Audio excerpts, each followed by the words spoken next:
សំណួរថ្ងៃនេះតើត្រូវធ្វើដូចម្ដេចដើម្បីជៀសវាងញ៉ែបានសង្សារមុខអាក្រក់បើលោកគ្រូ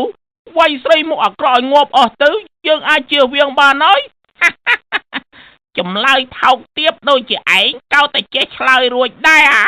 សម្រាប់ខ្ញុំវិញគិតថាគួរតែនាំស្រីមុខអាក្រក់ទាំងអស់នោះទៅម៉ាស្សាកែសម្ផស្សនៅឯកូរ៉េឲ្យអស់ម្នាក់$4-10,000ទៅស្អាតទាំងអស់គ្នាយើងមិនបាច់ហត់ជៀសវាងទេ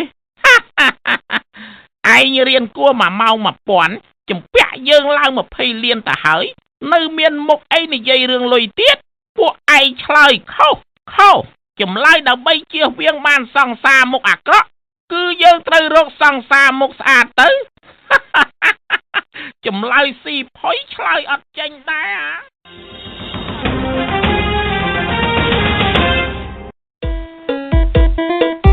សួស្តីប្រិយមិត្តត្រឡប់មកវិញហើយជាមួយនឹងវិទ្យុកខកខងដែលចាប់ផ្ដើមផ្សាយពីម៉ោងនេះតទៅរហូតដល់ម៉ោងលែងមានមនុស្សស្ដាប់ម៉ោងមានមនុស្សស្ដាប់គឺម៉ោងវិទ្យុនៅផ្សាយហើយម៉ោងអស់មនុស្សស្ដាប់គឺម៉ោងដែលវិទ្យុអត់ផ្សាយមុននឹងចាប់ផ្ដើមកម្មវិធីសូមអរគុណម្ចាស់ឧបត្ថម្ភធំគឺហាងលក់សម្ភារៈកីឡារ៉ូណាល់ដូ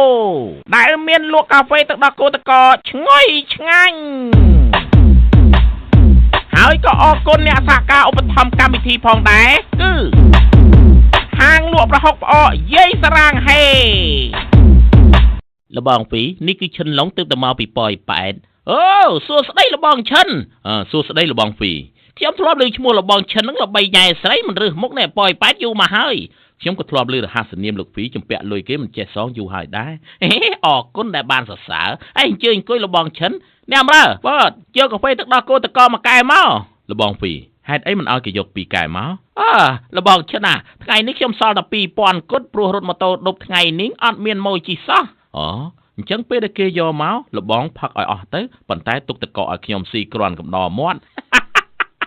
លបងពិតជាស័ក្តិសមជាអ្នកអត់ឃ្លាននៅក្នុងពិភពគុណមែនអរគុណលបងពីដែលបានសរសើរ